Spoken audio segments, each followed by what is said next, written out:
Salam saudara, saya percaya kita semuanya terus dipelihara oleh Tuhan dan kita punya semangat iman untuk kita terus berharap untuk sesuatu hal yang luar biasa. Kita akan kembali melihat bagian dari kebenaran firman Tuhan, tapi sebelumnya mari kita akan berdoa. Bapa Allah kami yang baik, kami datang kembali kepadamu Tuhan pada saat ini. Kami bersyukur kami boleh menikmati anugerah demi anugerah yang melimpahkan bagi hidup kami dari hari ke hari. Tuhan menjamin kami, roh, jiwa, dan tubuh kami terpelihara sempurna sampai pada hari kedatangan-Mu Tuhan. Itu yang kami yakini. Sekarang Engkau berbicara kepada tiap-tiap kami lewat kebenaran firman-Mu. Mari ya Tuhan, bicaralah dan kami semuanya siap untuk mendengar. Dalam nama Tuhan Yesus kami berdoa, kami mengucap syukur, haleluya. Amin, amin. Puji Tuhan. Saya mau bagikan pada pagi hari ini bagaimana kita mengidentifikasi iman kita semuanya. Saya percaya bahwa kita semuanya selalu berkata bahwa kita ini adalah orang-orang yang beriman. Kita orang-orang yang punya iman. Tapi kemudian kalau kita boleh mengidentifikasi iman yang kita alami hari ini, iman yang seperti apa? Iman yang bagaimana yang kita kemudian lakukan untuk membuktikannya? Saya mau bagikan dari nat yang hari ini saya mau bagikan kepada Bapak, Ibu, dan Saudara semuanya. Saya mau bacakan di dalam Ibrani pasal yang ke-11 ayat yang ke-5 sampai ayat yang ke-10. Begini firman Tuhan. Karena iman, Henok terangkat supaya ia tidak mengalami kematian dan ia tidak ditemukan. Karena Allah telah mengangkatnya. Sebab sebelum ia terangkat, ia memperoleh kesaksian bahwa ia berkenan kepada Allah.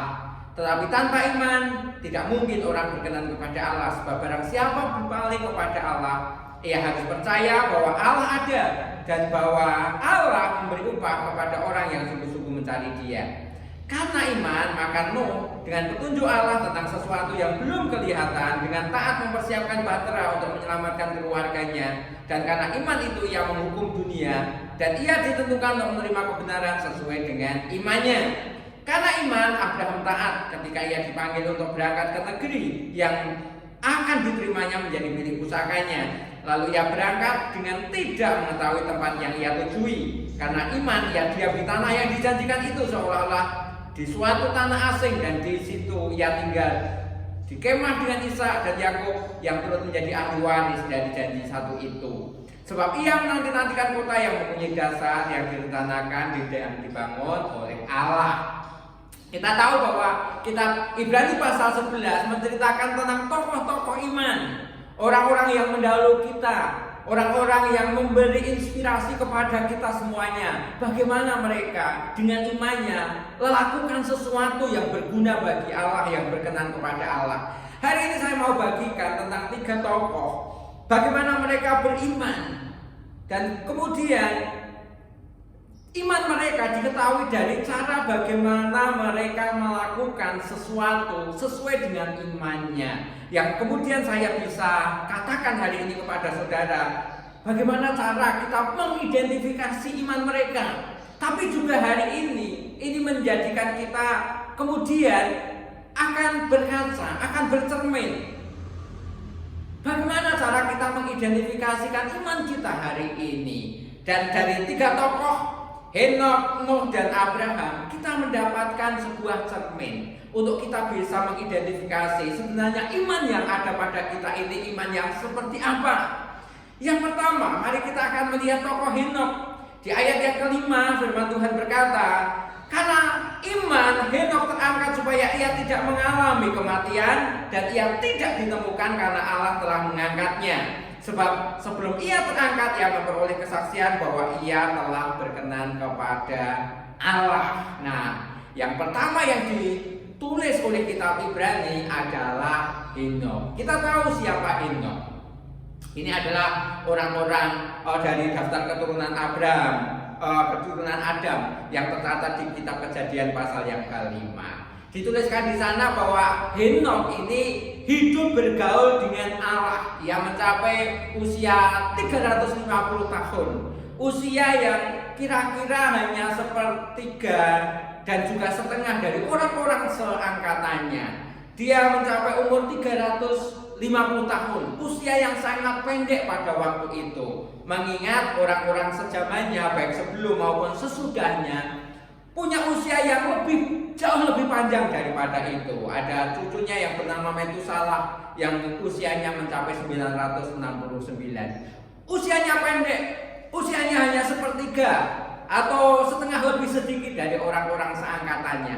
Tetapi Alkitab katakan dia itu memperoleh sebuah kesaksian. Kesaksian apa? Kesaksian bahwa ia berkenan kepada Allah. Dituliskan di dalam kitab Kejadian, seumur hidup dari kehidupan Henokh itu adalah hidup yang bergaul dengan Allah. Nah, apa itu bergaul dengan Allah? Dia adalah orang yang akrab dengan Allah.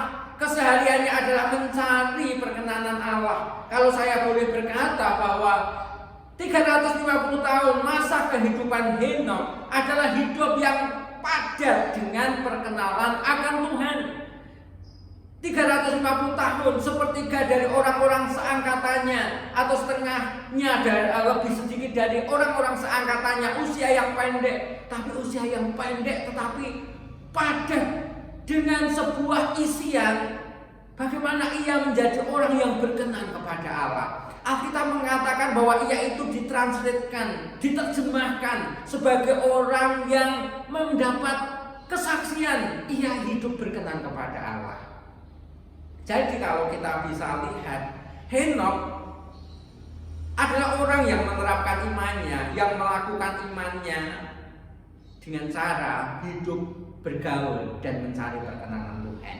Hidupnya diisi dengan bagaimana hidupnya berkenan kepada Tuhan. Dia bergaul dengan Allah. Artinya apa? Bersahabat dengan Allah. Dan kita tahu apa itu arti bersahabat. Bersahabat adalah bahwa orang akan saling mengisi. Ketika si A butuh, sahabat yang bernama si B akan ada di sana. Ketika si B butuh, si A akan ada di sana. Demikian yang dilakukan Henokh. Jadi ketika ia membutuhkan Tuhan, dia mencari Tuhan. Tetapi ada waktunya bahwa manusia bukan hanya diciptakan untuk seperti ini saja, tapi ketika Allah menciptakan mula-mula manusia supaya ada hubungan antara manusia dengan Allah, dan itu yang dia tahu. Sehingga ketika Tuhan membutuhkan dia selalu ada di sana. Itu bergaul dengan Allah. Ketika Tuhan butuh, dia ada. Ketika dia butuh Tuhan, dia memanggil nama Tuhan. Itu yang dilakukan oleh Henokh. Kemudian pertanyaan kepada tiap-tiap hati kita. Ketika kita butuh Tuhan, saya percaya saudara berdoa, berseru kepada Tuhan. Tapi kemudian kita bertanya lagi, apakah kita tahu bahwa ada waktunya Tuhan juga butuh kita? Butuh tenaga kita, butuh nyanyian kita, butuh ucapan-ucapan kita, butuh kehadiran kita. Henokh punya kepekaan untuk lakukan itu. Ini yang pertama. Jadi kalau kita boleh mengidentifikasikan iman dari Henokh adalah iman bagaimana ia bergaul dengan Allah dan selalu mencari perkenanan hati Allah. Hidupnya yang singkat dibuat kehidupan yang padat akan pergaulan dengan Tuhan. Yang kedua, ayat yang ketujuh saya mau bacakan bagi saudara semuanya. Karena iman, maka Nuh dengan petunjuk Allah tentang sesuatu yang belum kelihatan, dengan taat mempersiapkan bahtera untuk menyelamatkan keluarganya. Dan karena iman itu ia menghukum dunia dan ia ditentukan untuk menerima kebenaran sesuai dengan imannya. Yang kedua yang saya perlihatkan kepada kita semuanya adalah iman dari Nuh. Nuh hidup di masa orang-orang kecenderungan hatinya untuk menyakiti hati Allah. Di kitab Kejadian pasal yang ke-6 menceritakan bagaimana Allah itu menyesal dengan apa yang ia ciptakan terkhusus untuk manusia. Karena apa? Kecenderungan hatinya adalah kejahatan. Apa yang dihasilkan adalah kejahatan. Kalau boleh saya katakan dengan bahasa saya adalah bahwa Allah itu sangat sulit untuk tersenyum. Sulit untuk dia itu bersuka cita melihat semua kecenderungan hati manusia adalah kejahatan. Tapi ia dapati di sana seorang yang bernama Nuh. Nuh ini hidup bergaul dengan Allah. Dia temukan orang ini. Dan orang ini adalah benih bagaimana Allah kemudian akan membuat sebuah generasi yang beda, generasi yang lebih baik dari Nuh dan keturunannya. Sampai kemudian ia merancang untuk memusnahkan seluruh bumi ini selain daripada Nuh dan keluarganya. Ia datang kepada Nuh. Ia menyuruh Nuh membuat sebuah bahtera. Bahtera ini ukurannya adalah seperti yang Allah gambarkan, dengan 3 tingkat, dengan luas, dengan panjang, dengan lebar, dengan tinggi, semuanya yang sudah didesain oleh Tuhan. Baru kemudian Nuh mendengar apa yang dikatakan oleh Tuhan dan dia lakukan itu. Dia buat bahtera. Yang membuat bahtera hanya dibantu oleh istrinya, 3 anaknya dan 3 orang menantunya. Ini bukan perkara yang mudah. Bahtera itu bahtera dengan ukuran yang sangat besar. Kemudian ketika ia membuat juga tidak ada air. Apa kata orang-orang yang sama sekali tidak mengerti visi Tuhan dengan apa yang dibuat oleh Nuh? Mungkin setiap hari mereka akan lewat dan berkata, Nuh, kamu buat apa? Dan mereka mengatakan bahwa Nuh dan keluarga ini sudah gila. Masa di tempat yang seperti ini tanpa ada air, kemudian membuat bahtera sebesar itu. Itu dibuat lama, itu dibuat berpuluh-puluh tahun, mungkin bahkan ratusan tahun. Bahtera ini dibuat. Tepatnya berapa tahun kita tidak tahu, tapi ini membutuhkan waktu yang lama. Sebuah perjuangan yang sangat panjang, sebuah perjuangan yang luar biasa berat yang dialami, yang dilakukan oleh Nuh. Tetapi ini adalah bukti imannya. Dan Nuh pada akhirnya kalau kita tahu ceritanya, tiba waktunya Allah menurunkan air bah.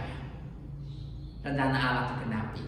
Seluruh manusia mati kecuali Nuh dan keluarganya dan juga binatang-binatang yang dikhususkan untuk masuk ke dalam bahtera itu.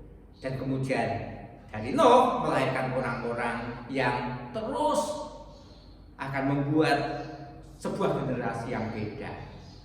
Rencana Tuhan digenapi. Bapak, Ibu dan Saudara semuanya, kalau kemudian kita melihat bagaimana Nuh mempraktekkan imannya, Nuh mempraktekkan imannya adalah dengan bekerja keras menggenapi rencana Tuhan. Jadi kalau berbicara tentang iman Nuh, iman yang bekerja keras, iman yang mendengar akan perintah Tuhan, iman yang terus mau berpikir bahwa rencana Tuhan harus digenapi dan rencana Tuhan digenapi lewat kehidupannya. Sekarang mungkin kita juga bisa mengidentifikasi iman kita ini apakah juga seperti itu. Bagi Nuh, iman adalah kerja keras untuk menggenapi rencana Tuhan. Saya ingin juga itu iman kita. Kita punya iman yang demikian juga. Sesuai dengan bidang di mana kita berada. Tapi dari bidang yang kita kuasai, yang Tuhan percayakan kepada kita itu, kita sedang menggenapi rencana Tuhan. Banyak orang bisa mendengar nilai-nilai kerajaan Allah dari kehidupan kita. Banyak orang bisa melihat bahwa ada kehidupan Allah di dalam kehidupan kita. Dimanapun kita berada, disitulah mimbar kita.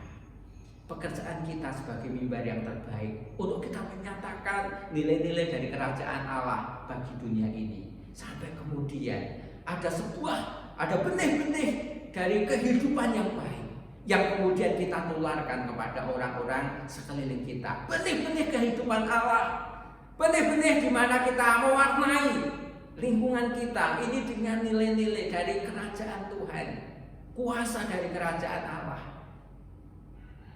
akan sampai kepada orang-orang. Lewat siapa? Lewat kita. Nuh bekerja keras, Nuh menggenapi rencana Allah, dan itu imannya. Kemudian yang ketiga, tentang identifikasi iman ini, saya mau bacakan di ayat yang ke-8. Karena iman Abraham taat ketika ia dipanggil untuk berangkat ke negeri yang akan diterimanya menjadi milik pusakanya. Lalu ia berangkat dengan tidak mengetahui tempat yang ia tujui. Yang ketiga, bagaimana kita bercermin pada tokoh-tokoh iman sampai kita mengidentifikasikan iman kita akan bercermin kepada iman yang dari orang yang bernama Abraham. Abraham adalah pengusaha sukses di tanah Ur Kasdim. Satu hari Tuhan kemudian berkata kepada Abraham, waktu itu bernama Abraham, pergilah dari tempat tinggal ke negeri yang akan ku tunjukkan kepadamu. Tidak jelas kemana, tapi Tuhan berkata bahwa dari langkah ke langkah Tuhan yang akan memimpinnya. Sesuatu yang tidak mudah. Tapi Abraham taat. Dia dan istrinya, kemudian budak-budaknya, semuanya kemudian tinggalkan Ur Kasdim. Kemudian pergi. Kemana? Ke tempat yang Tuhan tunjukkan. Yang artinya apa? Dari langkah ke langkah. Sampai di Haran dan kemudian tinggal di Haran. Baru kemudian dia terus berjalan dan banyak peristiwa dia lewati. Sampai satu hari Tuhan kemudian berkata pada satu malam, ketika itu Abraham ada di melihat bintang-bintang, dan Tuhan berkata, kamu coba hitung berapa jumlah bintang itu. Dan Abraham dalam bahasa saya, oh tidak bisa Tuhan. Dan Tuhan berkata, demikianlah nanti keturunanmu. Abraham percaya. Kepercayaan Abraham kemudian diperhitungkan sebagai kebenaran. Tapi kemudian ditunggu-tunggu. Ternyata lama ia tidak bisa mendapatkan keturunan. Lama. Sekian puluh tahun lama sampai kemudian pikirnya kata-kata Sarah istrinya itu benar, bahwa lewat budakmu lah, lewat pembantumu lah aku akan mendapat keturunan, kita akan mendapat keturunan. Dan ternyata ada skandal di rumahnya dengan Hagar dan lahirlah Ismail. Tapi itu bukan itu yang Tuhan maksudkan. Dan rahim Sarah sendiri. Sampai peristiwa skandal itu membuat Tuhan tidak menyapa Abraham selama 13 tahun. Baru setelah 13 tahun kemudian, tepatnya di usia 99, Abraham kembali menyapa dan memperbarui perjanjiannya dengan Abraham. Tapi Abraham kemudian menanti. Di ayat yang ke-10. Sebab ia menanti-nantikan kota yang mempunyai dasar, yang direncanakan dan dibangun oleh Allah. Jadi perjalanan Abraham adalah perjalanan penantian. Penantian akan keturunan yang dijanjikan, tapi juga penantian tentang sebuah kota di mana ia sudah pernah tinggalkan sebuah kota dan Tuhan berkata, ke kota yang akan kutunjukkan kepadamu. Dan lama itu di dalam penantian. Untuk menanti seorang putra, dia membutuhkan waktu 100 tahun. Tapi untuk mendapatkan kota, itu hanyalah sebuah penantian. Karena juga sampai dengan akhir hidup dari Abraham, kota yang dijanjikan oleh Tuhan itu tidak kunjung tiba juga. Tetapi Abraham taat. Dikatakan di kitab Ibrani ini bahwa Allah tidak malu, sekalipun tidak bisa mewujudkan kota bagi mereka, tetapi ia mempersiapkan sebuah kota yang lebih baik bagi mereka. Di ayat yang ke-16, tetapi sekarang mereka merindukan tanah air yang lebih baik, yaitu satu tanah air surgawi. Sebab itu Allah tidak malu disebut Allah mereka, karena ia telah mempersiapkan sebuah kota yang baik bagi mereka. Penantian akan anak, keturunan, tapi juga penantian akan kota. Kalau kita bisa mengidentifikasi dari iman Abraham, Abraham adalah orang yang terus berharap dan menantikan Tuhan. Menanti-nantikan janji Tuhan, itu iman dari Abraham. Di kitab Roma pasal yang keempat, ayat yang ke-18 berbicara tentang Abraham. Saya mau bacakan bagi saudara semuanya.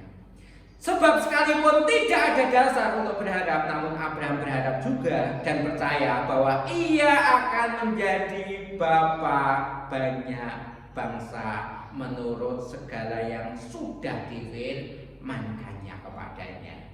Ini luar biasa. Sekalipun tidak ada dasar berharap, kalau usia yang sudah senja dan dia mengharap keturunan, itu tidak ada dasar untuk berharap. Tetapi Abraham berharap juga bahwa ia akan menjadi bapa segala bangsa, dan tepat pada waktunya Tuhan mengenapi janjinya. Iman Abraham adalah iman yang terus berharap menanti-nantikan Tuhan. Apakah itu juga iman kita hari ini? Apakah kita ketika kita punya doa, punya sebuah pengharapan, dan kemudian kita menantikan sepertinya tidak kunjung-kunjung tiba juga, dan kemudian kita menjadi putus asa dan kita sudah tidak lagi berharap, kita sudah tidak mau lagi setia, kita sudah tidak lagi mau menanti-nantikan Tuhan. Apakah itu hidup kita? Tapi saya mau sampaikan hari ini, kalau kita ingin iman seperti Abraham, sekalipun itu tidak ada dasar untuk berharap, Abraham tetap berharap. Saya mau berkata, teruslah berharap kepada Tuhan hal yang baik, yang terbaik masih yang akan datang. Dibutuhkan hati yang terus kuat, yang terus berharap, yang terus menanti-nantikan Tuhan dengan kerelaan. Pada waktunya Tuhan genapkan itu bagi hidup kita semuanya. Jadi kalau hari ini saya mau bagikan kepada kita semuanya tentang bagaimana kita mengidentifikasikan iman. Kita bercermin dari 3 tokoh ini, iman Henokh, iman Nuh, dan iman Abraham. Iman Henokh adalah iman bagaimana dia terus mengejar Tuhan, bergaul dengan Tuhan, dan dikenal Tuhan. Dan yang kedua, iman dari Nuh. Iman Nuh adalah bekerja keras, wujudkan rencana Tuhan, genapkan apa yang menjadi firman-Nya, genapkan apa yang menjadi rencananya, karena itu juga lewat saudara. Dan juga iman Abraham, terus nantikan Tuhan, terus berharap kepada Tuhan. Sekalipun yang kita lihat belum seperti yang kita doakan, teruslah berharap, teruslah berkarya, teruslah nantikan Tuhan. Tiba pada waktunya, saudara akan menerima apa yang saudara doakan, yang saudara nantikan. Kiranya ini boleh menjadi berkat buat hidup kita semuanya. Saya rindu inilah iman kita semuanya. Ada iman Henokh pada hidupmu, ada iman Nuh pada hidupmu, ada iman Abraham pada hidupmu. Dan saudara akan lihat perkara-perkara ajaib sedang Tuhan datangkan atas hidup kita. Saat kita tidak menjadi tawar hati, saat kita tidak menjadi putus asa, saat hati kita terus terarah kepada Tuhan. Amin. Kiranya kita terus diberkati oleh Tuhan. Mari kita berdoa. Tuhan, terima kasih. Sekarang kami tahu tentang bagaimana orang-orang yang mendahului kami beriman, bagaimana mereka menerapkan iman mereka. Tuhan, kami juga rindu bahwa semua yang ada pada anak-anak-Mu, orang-orang yang mendahului kami juga ada pada kami, Bapa. Pada hidup kami ada iman, iman di mana kami mencari Engkau, mencari perkenan-Mu, iman di mana kami juga bekerja keras untuk menggenapkan rencana-Mu, iman di mana kami juga terus berharap menanti-nantikan Tuhan. Kalau hal-hal yang kami doakan, yang kami nantikan belum tiba, kami tidak akan pernah putus asa dan kami tidak tawar hati. Kiranya itu ada pada tiap-tiap kami. Diberkati setiap anak-anak-Mu, Bapa. Mereka kuat, mereka terus semangat di dalam Tuhan, karena pada waktunya Tuhan genapkan semuanya bagi anak-anak-Mu. Terima kasih. Dalam nama Tuhan Yesus kami berdoa. Haleluya. Amin. Amin. Kiranya Tuhan memberkati kita semuanya. Shalom.